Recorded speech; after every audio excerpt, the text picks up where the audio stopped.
Okay folks, MBS. Well, where is all this brake fluid going? We've got a master cylinder here that's nearly empty. It's like right down here. So where's all that brake fluid gone? Well, we're going to have to investigate, aren't we? It could be just normal pad wear. This is one of the possibilities. Brake pads wear, the pistons in the calipers keep coming out and out further. So that's displacing brake fluid. And where's that brake fluid come from? From your reservoir. So it'll slowly, over time, go down and down and down. That would be its natural thing. If you're popping your bonnet on a regular basis, you will notice that it'll be slowly coming down over time. Now, what would you normally do? Top it up and keep going? Yeah, you could do that. But what if you've got a leak? Well, you'd spot it pretty quickly, because when you pull your bonnet in a week or two and the fluid's down, your pads will not wear that quick. So you're probably chasing a leak, yeah? So it pays to pull your bonnet every now and again, at least every couple of weeks, and have a look at your water, your brake fluid, your oil, that sort of thing, all right? Because these things can catch you unawares, and next thing you'll know, you'll have no brakes because you've emptied the reservoir, it's leaked out or something like that, and now you're just pushing, trying to compress air. That ain't gonna work, all right? What other possibilities have we got? Where could this be going? Could be leaking out of the master cylinder itself, onto the booster or into the booster. Sometimes it's in the booster. Most of the time it's leaking down the front face of the booster, yeah? You'll see your paint stripping off your booster, or you'll see paint stripping off your inner guard. Now, if it doesn't come down the face, it could be going into the booster. Okay, it's a possibility. I've seen that a couple of times now. In a normal engine, petrol engine, this is a diesel, so it's got a vacuum pump and a little reservoir here. But in a normal car, you'll have a grommet sitting somewhere around here or down there. What you do is take the hose off, and you may hear a sucking noise, which means your diaphragm is in good condition. It's holding vacuum, yeah? Or your check valve is holding vacuum that's being pushed into your grommet. So you've taken that out. What you do is just put a dipstick in there, cable tie, anything like that that's flexible, that'll go down and reach the bottom of the booster. All right, pull it out and see if there's any brake fluid on it. No brake fluid there, we can investigate further and start looking at the wheels. All right, now if you don't have a brake booster and the master cylinder is bolted straight up to the firewall, well then you look for leaks on your inner firewall going down the inside, okay, into the cab. Or it may just leak down the firewall.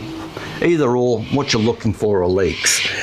Trace your brake lines, look at the unions, make sure there's no leaking coming out of there. Follow your brake lines down to the back, check your backing plates, which we've done already. We've looked at the backing plates, just a look, no wheels off, and see if there's brake fluid coming down the back of the plate onto the tyre or the wheel rim. And we've done the same with the front, just to make sure the calipers weren't leaking either. However, since we don't know exactly why this is all gone, it could be just normal brake wear, okay? But this thing's never had the wheels off that I can remember since my son has owned it. So we're going to take the wheels off and see if we can find a physical leak. If there's no leaks to be found, then it's all brake pad wear. Yeah, that's about how much fluid you'd expect to come out of 8 pistons wearing about 5 or 6 mil. Displaces a lot of brake fluid, all right? So let's go down the path of checking everything first. All right, you may choose just to inspect your pads, and if they're badly worn, replace them, okay? Up to you which way you want to go. I'm going the check it all, make sure it's not a leak first, all right? Then we'll look at the pads and maybe replace them in another video if that's necessary. Okay, let's have a look at the rear brakes, see if we can find any leaks there. Just checking the wheel cylinders for leaks. We just got to lift up this rubber, peel it back, and see if brake fluid comes out of there. Easy as that. Same for that side, yeah. Try not to punch a hole through this, yeah, if you can. Okay, nothing there either. Because these are held on quite well, and these can actually balloon up and fill up with brake fluid without pouring brake fluid out. When they reach, obviously, blow up capacity, they will just eject brake fluid. It'll go down here over your brake shoes, may leak down the back of the backing plate, all right, or down the bottom of the drum here. Now also, this shoe is very heavily worn down here, so this needs rear shoes. Okay. Now another thing I need to point out here, it may not be obvious to a lot of you, but the adjuster is at the top, yeah? Not at the bottom like most vehicles. With the adjuster at the top, it's actually pushing the brake shoes out further and further and further as the brake shoes wear, and the wheel cylinders will come out, just like a front caliper.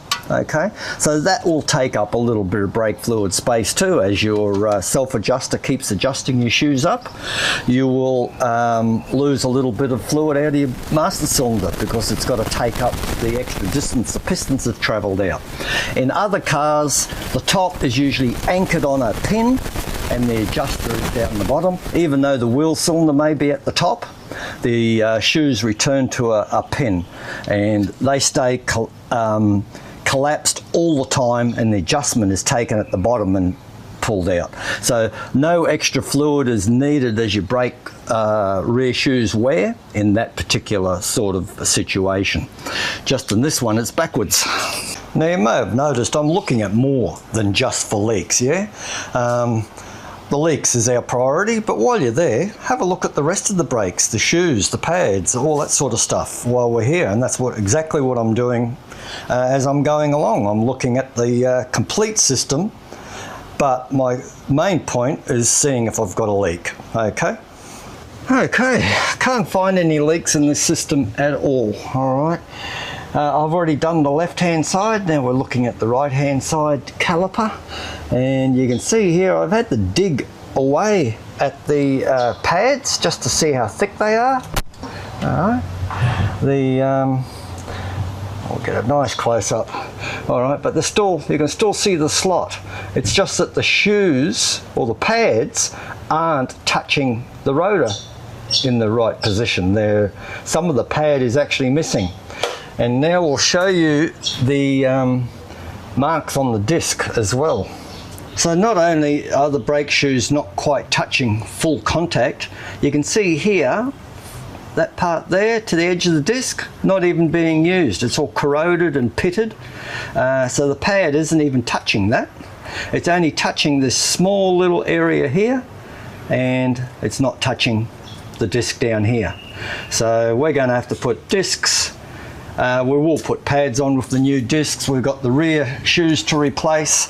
There were no leaks there, so yeah, that's the end of our leak checking. Well, there you go. That's all the checks done. We've done the rear wheel cylinder checks, the front pad checks. We've done the lines. Can't see any leaks anywhere. So it's got to be brake shoe wear on the back and disc pad wear on the front, even though the disc pads aren't really badly worn, but they're still about 1 mil or 2 down from a new pad. All right, now the interesting thing of course is because the adjuster is at the top on the rear of this vehicle, brake fluid is being displaced as the shoes wear. So a little bit back to front to what a normal car is, where they've still got the wheel cylinder at the top, but the shoes are anchored in all the time, so there's no extra fluid required to expand those wheel cylinders except when you're applying the brakes. So yeah, so a little bit of fluid will be lost in there because the shoes are quite badly worn. So I've come to the conclusion that the brake fluid has gone down because of pad wear, front pads, and rear shoe wear. All right, no leaks anywhere. That's all I can bring it down to. There's no fluid in the brake booster, so we are leak free. It's just that everything is crap. Obviously this car has been near salt water to have that much corrosion on the disc, and the rear drum's just impossible to get off without backing the adjuster off. So I had to do that as well. All right guys, so yeah, if you end up with master cylinder that's down on fluid, you know, don't panic too much. I mean, if you're keeping an eye on it on a regular basis and you're seeing it go down quite quickly, then you need to have a look at it straight away and see if there's any leaks happening. If it's a slow thing over time, it's probably just brake shoes, depending on the style of the adjuster at the back, and front disc pad wear in combination. Okay, so that's where your brake fluid is going. All right, so we've got a bit of a brake job coming up here. All right, we'll catch you in another video.